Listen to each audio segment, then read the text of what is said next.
So I've been using my Sony A7 IV for around 3 months now, and I really like this camera, but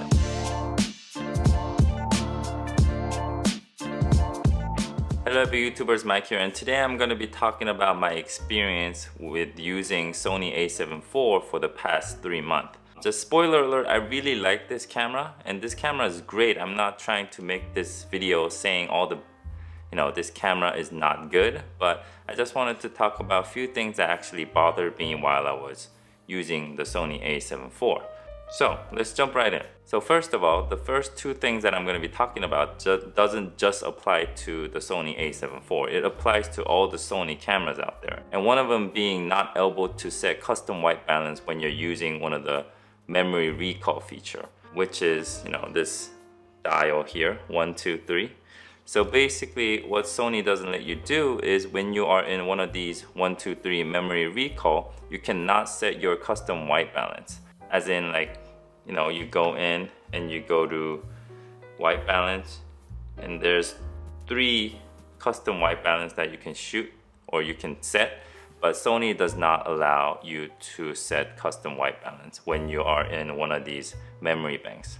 And not able to set up custom white balance in these memory recall is kind of annoying because I have it set as different frame rates for my video, and then whenever I go to a different location or a client shoot, I want to get the correct white balance, but it's grayed out, so I actually have to come out from my memory bank, go to regular movie mode, get the custom white balance, and then dial it back in. So it's like another step. So I don't know why Sony doesn't let us set custom white balance on memory recall. And the next thing is the flip out screen.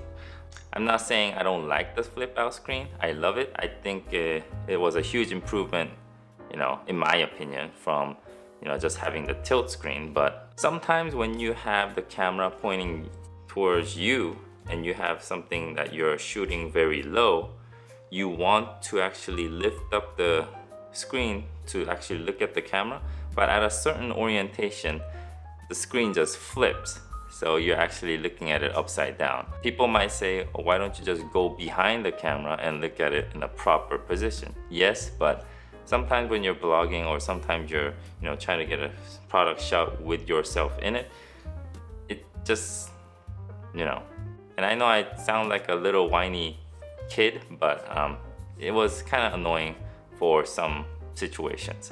And this happens on A7S III, this happens on A7 IV, also it happens on the ZV-1. So the next thing that I wanted to talk about is the build quality, and this is just purely my opinion, and obviously I'm not going to be comparing it to Apple because I'm probably going to be comparing with my Sony A7R IV, which is also $1,000 more expensive than the Sony A7 IV.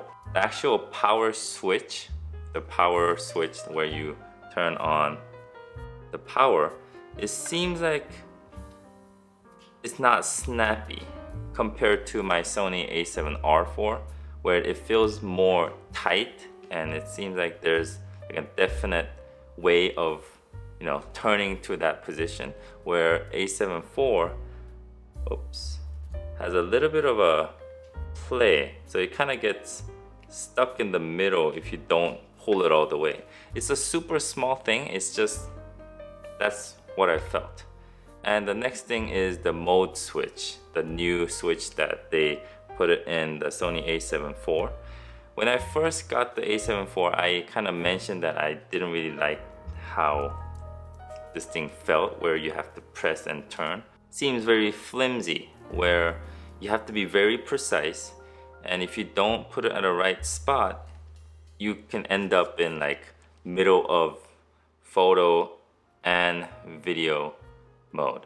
And if you want to jump to movies from photos, you have to be precise. So if you go a little bit more, it will go towards S&Q, and just have to watch out. I wish there was like a hard stop on each mode instead of just turning it all the way. The next few thing is going to be about the Sony A7 IV, and one of them is peaking. For other Sony cameras, when you turn on peaking, the peaking actually shows when you change it to manual focus. For A7 IV, if you turn on peaking, it will be always on. For instance, if you're using autofocus, it will still show peaking if it's on, and obviously it will be on when it's also manual. Usually I do trust Sony's autofocus, so I don't really need peaking when I'm using autofocus. And then sometimes when I'm shooting, I use autofocus and manual focus. I switch it a lot when I'm using it.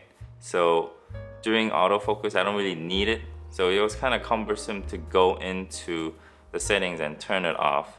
And the next one is the full HD video. Yes, we didn't get the full screen readout 4K 60 or 4K 120 on A7 IV. I kind of totally get it, and I don't really mind it, but it was one of the great things that was the 10-bit color on this camera. But unfortunately, when you're shooting 1080p, like 120 frames per second, the camera does not give you an option to shoot 10-bit. But there is a workaround where if you want to shoot 10-bit full HD 120 frames per second, you can go to SNQ and then get the 10-bit color there. But disadvantage of this is you don't get to record the audio when you're in SNQ mode. And also the SNQ 120 frames per second on full HD is 50 megabits per second instead of 100 megabits per second. So basically it's not at the full force. The last thing is the crop. And I'm not talking about the 4K 60 crop, and I totally get why Sony actually decided to give the crop, but I have no complaint on that crop. But I'm more annoyed by other crops, the active stave crop and also lens breathing compensation crop. And here's what I got annoyed, because let's say I'm vlogging or I'm handheld shooting and I have a 35mm GM on my lens. But once I start going to 4K 60, it will punch in to around 50mm focal length. And then if you want the active stave, there's another punch in. And then if you want to use the focus breathing compensation, there will be another punch in. So basically at the end of the day, you're using 35mm lens, but when you're shooting 4K 60, you'll be having around 60mm focal length. I'll be making a video for just a comparison for all the focal lengths using active stave and lens compensation, so you guys can check it out. But it's kind of annoying to a point where I have to get a wider lens in order to achieve the actual focal length that I want. Those are a little bit of my complaints. I know I was being a little whiny kid, but that's how I felt while I was using the Sony A7 IV for 3 months. But overall, I love this camera. Even though I listed all that little stuff, but that's just very little. It just bothered me a little bit, but overall this is a great camera. So that's it for me today. Hopefully you guys liked my video, and if it was helpful, please give me a like and subscribe if you want to see more content related to Sony A7 IV or any camera related stuff. And until then, I'll see you guys next time. Peace.